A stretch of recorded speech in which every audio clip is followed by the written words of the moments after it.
Rob's back with us, and he's going to show us how to be anonymous on the internet. On the internet. On their internet. That's it. There you go. Cool. So you're going to talk to us a little bit about TOR. TOR. Now, what is TOR? I don't know. It's the Onion Router, actually. Okay, so it stands for the Onion Router. Correct. Where'd that come from?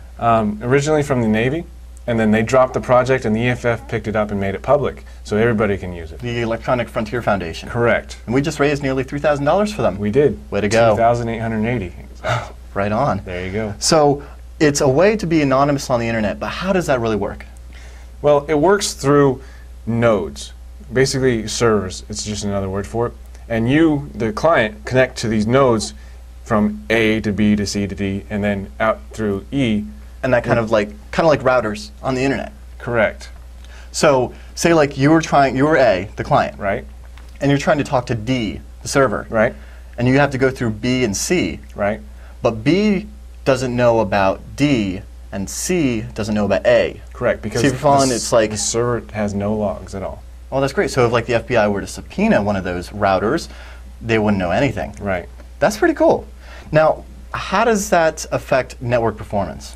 Well, right now, since there's not very many people actually being servers, no one's being nice about it, it's really degraded because it's so populated. So many people are actually being the clients and taking control of the services, but not being the servers themselves. Okay, so you'd suggest that more people look into actually becoming nodes on the Onion yeah. Router.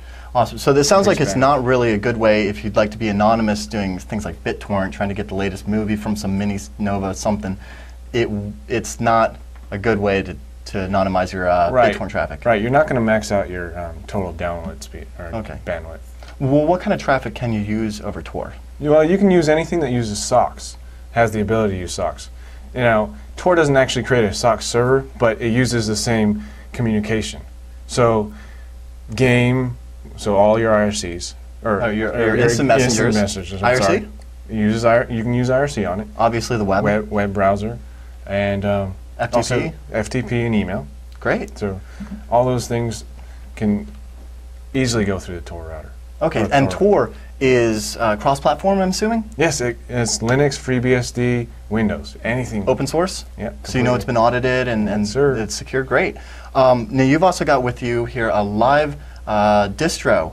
Is it Linux or FreeBSD? FreeBSD distro called Anonymous with a dot between the O and S. Okay, so it's just called Anonymous? Right. But it's like an anonymous OS? Right. That's kind of cool. And what's in this distribution?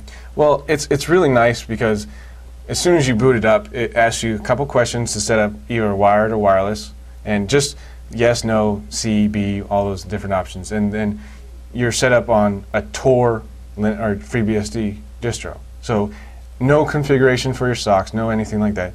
And all you have to do is open up your web browser and you're through Tor. So does it have like a set of tools built into it?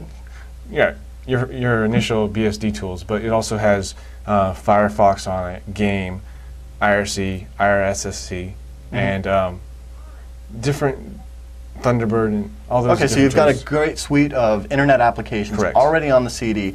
You boot up and it's automatically on the Tor network. You know it's anonymous. Right. And the cool thing is, if you're at a friend's house, you don't have administrative access, you can easily just boot off this. Doesn't matter if you're at school, at work, at your friend's place. Bam, you've got your own toolkit that'll get you on the internet anonymously. Yep.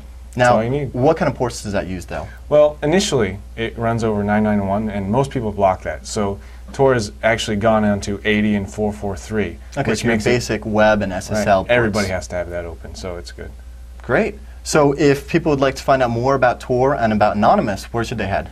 tor.eff.org is where you can find Tor, but Anonymous is, there's a long URL, and we'll have it in the show notes probably. Great. Or down here or wherever. So if you're interested in being anonymous on the internet and would like to check out these awesome cross-platform open source and also free Linux Live or BSD Live distributions, I know the Berkeley people are going to flame me now, but go ahead and hit up the show notes, hack5.org. And Rob, thanks so much for joining us. No problem. Thank you.